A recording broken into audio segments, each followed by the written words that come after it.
இந்தியாவிலேயே தமிழ்நாட்டில் முதல் முறையாக சர்வதேச அளவிலான கூடைப்பந்து போட்டி களைகட்ட காத்திருக்கிறது. இந்த போட்டி தொடர்பான கூடுதல் தகவல்களோடு இணைந்திருக்கிறார் இந்திய கூடைப்பந்து சங்கத்தின் தலைவரும் தமிழ்நாடு கூடைப்பந்து சங்கத்தின் தலைவருமான திரு ஆதவ் அர்ஜுன் அவர்கள். அவரிடம் சில கேள்விகளை முன்வைக்கலாம்.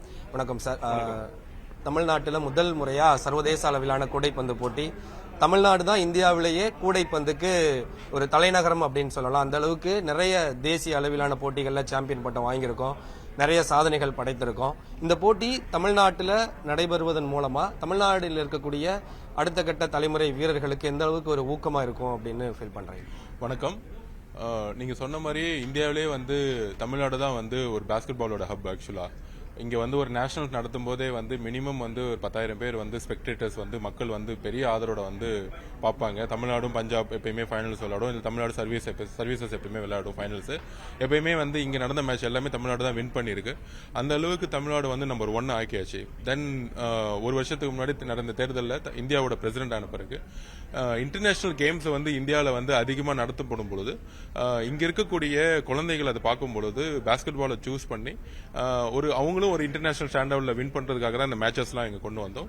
ஆல்ரெடி டெல்லியில ஃபர்ஸ்ட் ஒரு மேட்ச் நடத்தணும். நம்ம அதோட ஏஷியா குவாலிஃபிகேஷன் மேட்ச்ல 2 மேட்ச் வரக்கூடிய 22ஆம் தேதியும் வரக்கூடிய 25ஆம் தேதியும் கத்தார் கூடயும் கஜகஸ்தானும் இந்தியா டீம் விளையாடுது. கடந்த 8 மாதங்களா கடுமையான ஒரு பயிற்சியில ஸ்காட் பிளெமிங் அமெரிக்கால இருந்து வந்திருக்காரு, என்பிஏல இருந்து வந்திருக்காரு. அவரை தான் அப்பாயின்மெண்ட் பண்ணியிருக்கோம். ஒரு நியூ ஸ்ட்ரக்சரை கோச்சிங் சிஸ்டத்தை கிரியேட் பண்ணியிருக்கோம். ஸோ அந்த அளவுக்கு நிறைய அப்டேட்ஸோட 2 டீமும் ஸ்ட்ராங்கா இருந்தாலும் இந்தியா ஒரு புதிய வலிமையோட ஒரு யங்ஸ்டர்ஸ் டீமோட களத்துல இறங்குறாங்க. இது வரைக்கும் நேஷனல் லெவல்ல பார்த்த ஒரு இங்க இருக்கக்கூடிய ஆடியன்ஸ் ஒரு இந்தியாங்கிற ஒரு கண்ட்ரியை பார்ப்பாங்க. அதுல முக்கியமா அதுல 5 விளையாட்டு வீரர்கள் தமிழ்நாட்டுல இருந்து இருக்கிறாங்க. அவங்களோட சேர்ந்து பஞ்சாப் எல்லாரும் சேர்ந்து ஒரு இந்தியாங்கிற ஒரு டீமோட சேர்ந்து எதிர்ப்புல மற்றொரு நாட்டோட விளையாடும் பொழுது எந்த அளவுக்கு ஒரு இன்டர்நேஷனல் ஸ்டாண்டர்ட் லெவல் இருக்கு, அந்த ஒவ்வொரு வரக்கூடிய இருக்கக்கூடிய நாட்டில இருந்து எந்த அளவுக்கு டேலண்ட் அதிகமா இருக்கு அப்படிங்கிற பார்க்கக்கூடிய குழந்தைகளுக்கும் இங்க இருக்கக்கூடிய ஸ்பெக்டர்ஸுக்கும் பார்க்கக்கூடிய அமைப்பு உருவாக்கி கொடுத்திருக்கும். கண்டிப்பா மிகப்பெரிய அளவுல மக்களோட ஆதரவு இதுல இருக்கும். இந்தியா கண்டிப்பா ஒரு நல்ல பெர்ஃபார்மன்ஸ் பண்ணுங்கிற நம்பிக்கை எங்களுக்கு இருக்கு. நிச்சயமா சார். இப்ப கூடைப்பந்து விளையாட்டு வீரர்களுக்கான வாழ்வாதாரம் அப்படின்றது ஒரு கேள்விக்குறியாதான் இருந்துச்சு கடந்த காலங்கள்ல. ஒரு வேலை வாய்ப்பாக இருந்தாலும் சரி, அடுத்த கட்டத்துக்கு அவங்க எடுத்துட்டு போறதாக இருந்தாலும் சரி, நிறைய கொஸ்டின் மார்க்ஸ் இருந்துச்சு. இப்ப எக்ஸாம்பிளுக்கு கிரிக்கெட்ல IPL வருகைக்கு பிறகு கிரிக்கெட்ல நிறைய பணம் சம்பாதிக்க ஆரம்பிச்சாங்க. விளையாட்டுல கிரிக்கெட்ல மட்டும்தான் வாழ்வாதாரத்தை பெருக்க முடியும் அப்படின்ற ஒரு நம்பிக்கை தமிழ்நாட்டு மக்கள்கிட்ட, தமிழ்நாட்டு வீரர்கள்ட்ட இருக்கு. கூடைப்பந்து விளையாட்டு வீரர்கள் தங்களுடைய வாழ்வாதாரத்தை பெருக்கிக்க முடியும் அப்படின்ற ஒரு நம்பிக்கையை ஒரு இந்திய கூடைப்பந்து சங்கத்தின் தலைவரா நீங்க எப்படி கொடுப்பீங்க? இல்ல, கண்டிப்பா ஸ்போர்ட்ஸ் ஹாஸ்டல் ஆஃப் எக்ஸலன்ஸ்ல இருந்து படித்த ஒரு மாணவன்கிற அங்கிருந்து ஒரு இந்தியாவோட பிரசிடென்ட் ஆனவுடைய ஜேர்னில வந்திருக்கேன். ஒரு தமிழ்நாட்டுடைய அரசு விளையாட்டு மேம்பாட்டு ஆணையத்துடைய படித்த ஒரு விளையாட்டு வீரனுங்கிற அடிப்படையில இன்றைக்கும் விளையாட்டு வீரர்கள் ஒரு அடிப்படை தேவையான உணவுக்கும் சரி, இல்ல வேலை வாய்ப்புக்கும் கஷ்டப்பட்டுட்டு தான் இருக்கிறாங்க. அது நம்ம மறுக்கவே முடியாது. ஆனா கிரிக்கெட்டுங்கிறது 1980ஸ்லயே அவங்க வேர்ல்டு நம்பர் 1 ஆயிட்டாங்க. அதுக்கு ஜக்மோகன் டால்மே அவர்களுடைய நிர்வாகம், ஆக்சுவலா அந்த நிர்வாகத்தோட கட்டமைப்பு வச்சு அதுக்கப்புறம் வந்த தலைவர்கள் வந்தாலும் நல்ல நிர்வாகத்தை உருவாக்கி இது ஒரு கிரிக்கெட்டை ஒரு பிசினஸ் ரீதியான ஒரு கேமாவும் மாத்திட்டாங்க. அதுதான் IPLங்கிற ஒரு விஷயத்தை உருவாக்குனாங்க. அப்படி பொருளாதாரத்தை தேவைகளை உருவாக்கக்கூடிய ஒரு பிசினஸ் கேமா அது உருவாக்கும் பொழுது அதுல விளையாடக்கூடிய வீரர்கள் வீராங்கனைகளாகட்டும் பயிற்றுநர்களாகட்டும் எல்லாருக்குமே ஒரு பலன் கிடைச்சிச்சு ஆக்சுவலா. சோ அதே மாதிரிதான் இன்னைக்கு மத்திய மாநில அரசுகளுடைய வேலை வாய்ப்புகள் ரொம்ப, அதாவது எதிர்காலத்துல அரசு வேலை வாய்ப்புங்கிறது பெருமளவு இருக்க போகிறது இல்ல. அப்ப இது எப்படி பிரைவேட் செக்ஷனை நோக்கி போகும்பொழுது எப்படி ஒவ்வொரு விளையாட்டும் நம்ம ஒரு பிசினஸ் ரீதியா மக்கள்கிட்ட கொண்டு போய் சேர்த்து அதை எப்படி வெற்றி பெற வைக்கிறங்கிற குறிக்கோளை தான் லீக் சிஸ்டம் உருவாச்சு. அதுல கிரிக்கெட் வெற்றி பெற்றிருக்கு. மற்ற எல்லா விளையாட்டுகளும் அந்த அளவுக்கு பெரிய ப்ராஃபிட் இல்ல. அதுக்கான விஷயம் என்னன்னா, நம்ம இன்டர்நேஷனல் ஸ்டாண்டர்ட் லெவல்ல இன்னும் நம்ம கட்டமைப்பை இன்னும் உருவாக்கல. ஸோ அதனாலதான் வந்து இப்ப கட்டமைப்பை வந்து உருவாக்குறதுல வந்து ஃபோக்கஸ் பண்ணிட்டு இருக்கோம். அதாவது லீகை வந்து ஸ்டார்ட் பண்றது வந்து ஒரு நாள் வேலை. ஆனா அந்த லீக் வந்து சஸ்டைனபிளா நம்ம வந்து ஜெயிக்க வைக்கணும். அதுக்கு ஜெயிக்க வைக்கணும்னா நம்ம வந்து ஒரு அடிப்படை கட்டமைப்பை வந்து நம்ம வந்து உருவாக்கணும். அதுக்கான அகாடமிஸ் இருக்கணும். அதுக்கான 13 வயசுல இருந்தே விளையாடக்கூடிய ஒரு வீரர் வீராங்கனைகளுக்கு வந்து ஒரு இன்டர்நேஷனல் ஸ்டாண்டர்ட் லெவல்ல பயிற்சியை உருவாக்கணும். அந்த பயிற்சியை உருவாக்கினா அவங்க 22 வயசுல வந்து இன்டர்நேஷனல் ஸ்டாண்டர்ட் லெவல்ல வின் பண்ண முடியும். அப்படி ஒரு நாடை வின் பண்ணும் போதுதான் இது வந்து தொழில் முறையில வந்து வெற்றி பெற முடியும். சோ அந்த ஒரு பெரிய லாங் ஜேர்னி இது ஆக்சுவலா. சோ அந்த லீக் சிஸ்டத்தை அப்படி கொண்டு வரதுக்கு முன்னாடி அகாடமிஸ் நிறைய கொண்டு வந்திருக்கோம்.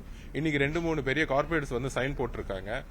அவங்க கிட்ட நாங்க வந்து பேசியிருக்கோம். பெரிய லெவல்ல நம்ம ஸ்டார்ட் பண்றதோட ஸ்லோ அண்ட் ஸ்டடியா நம்ம வந்து லீக் சிஸ்டத்துல இருக்கிற பிளேயர்ஸ்க்கு வந்து இப்ப வந்து நம்ம 75,000 rupees வந்து நம்ம கொடுத்திருக்கோம் ஒவ்வொரு பிளேயர்ஸுக்கும், சீனியர் பிளேயர்ஸ்க்கு.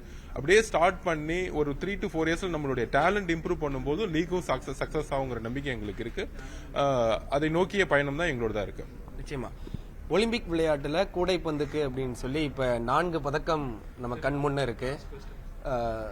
5x5 சரி, 3x3 சரி, மென் அண்ட் உமன்ல 4 பதக்கம் நம்ம கண் முன்ன இருக்கு கூடைப்பந்துக்கு மட்டும். இன்னும் நம்ம ஏசியன் லெவல்ல சைன் பண்றதுலயே நம்ம இன்னும் திணறிக்கிட்டு தான் இருக்கோம், கஷ்டப்பட்டுட்டு தான் இருக்கோம். ஸோ ஒலிம்பிக்ல நம்ம எப்படி அந்த 4 பதக்கத்தையும் கைப்பற்ற போறோம், அதுக்கான திட்டமிடல் என்ன இருக்கு?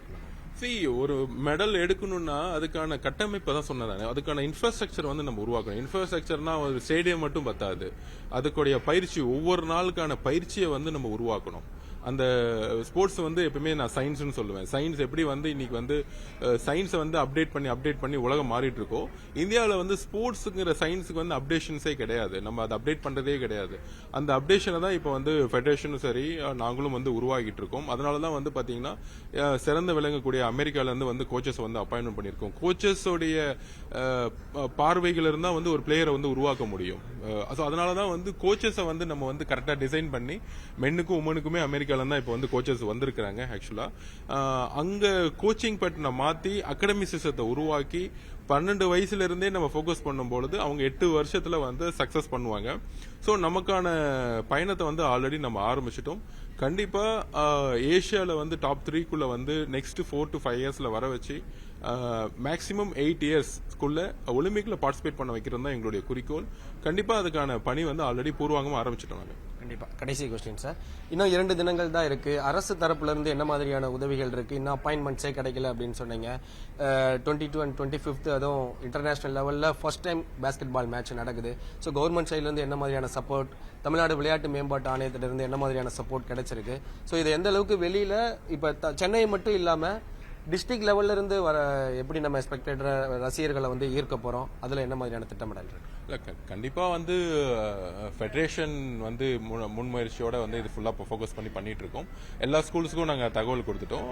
மெம்பர் செக்ரட்டரி வந்து ஃபுல் சப்போர்ட் பண்ணிட்டு இருக்காங்க. என்ன தேவையோ வந்து ஃபுல்லா கொடுக்குறோன்னு சொல்லியிருக்கோம். ஃபெடரேஷன் வந்து பொருளாதாரத்தில் ரொம்ப வலிமையா இருக்கு. அதனால பொருளாதார ரீதியான தேவைகள் வந்து பாஸ்கெட்பால் ஃபெடரேஷன் ஆஃப் இந்தியாவுக்கு வந்து தேவை கிடையாது. மற்ற ஆல்டர்னேட்டிவ் சப்போர்ட் என்ன வேணுமோ மெம்பர் செக்ரட்டரி வந்து கொடுக்குறோன்னு சொல்லியிருக்காரு.